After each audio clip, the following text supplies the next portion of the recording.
Have you been straining to get higher up on your pull-ups but keep falling short? I certainly used to, before I discovered the relatively minor tweaks required to get all the way up to where my mid-chest can hit the bar. Here, I will show you what I did to get those high pull-ups. If you can already do regular pull-ups, all it should take are a few adjustments in how the exercise is performed. The first step is going to be how the bar is gripped. For years I went with a common overhand grip with the fingers wrapped around the bar and the wrist down, and would get my chin over the bar maybe. This, along with being a decent bit heavier in body weight, led to these somewhat half-assed pull-ups. Though honestly, doing them is better than not doing them, just constantly work on improving them no matter what. Using a partially false or full false grip not only starts your body a little closer to the bar, they make it much more possible to touch your chest to the bar at the top. You may know what a false grip is. If not, it's basically a very overhand grip to the point where the wrist is over the bar. This takes practice to master, and you can't go wrong by adding dead hangs with a false grip to your routine. Try them when you're warming up or when you're finishing up or in between sets to strengthen the forearms and fingers. You can start by doing a sort of in-between regular and false grip to do pull-ups. Continue practicing the false grip to get better at it, and eventually you can use it more regularly. Chalk will help a ton with a false grip, or any grip for that matter. A lot of gyms dissuade the use of chalk. It makes too much of a mess. Liquid chalk is the way to go, as you can use it discreetly and not make a mess on the floor. Wrist straps are also excellent for high pull-ups. Even with a false grip, they can be used if you do it right and wrap them around the right way.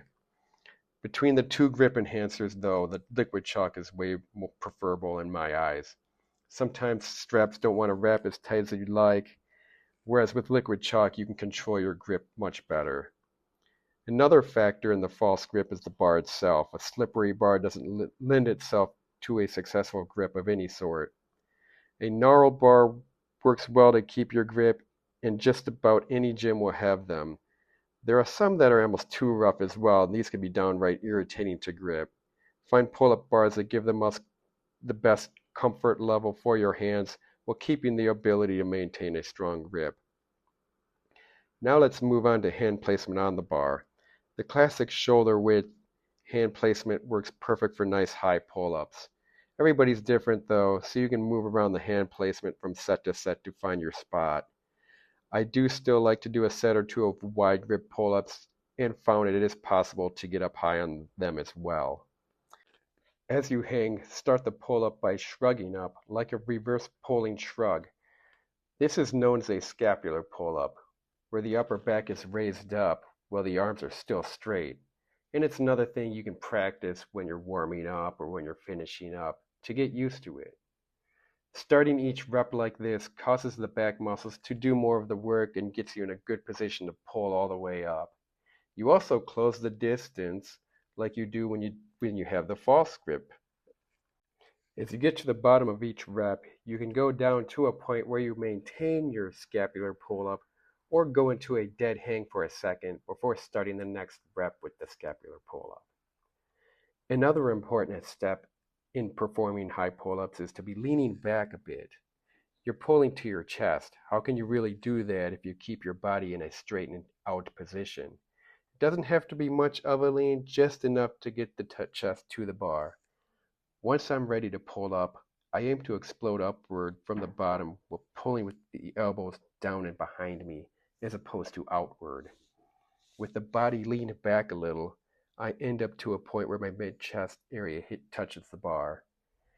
On the first rep or two, it might hit harder due to being more explosive. Each subsequent rep is a bit less explosive due to fatigue, and I continue the set even after I can't get my chest all the way up there.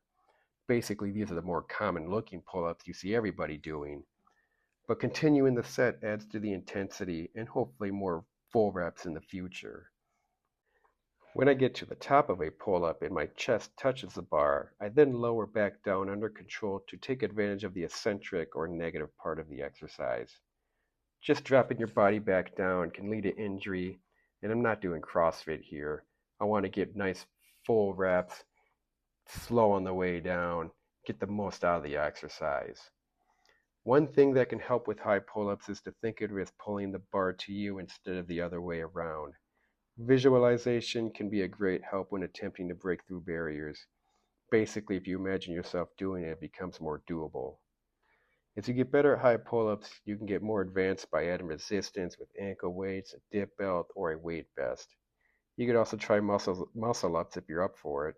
It really all depends on what your personal goals are. Well, that would do it for this video. If you enjoyed my banter, please like and subscribe, and I'll see you in the next one.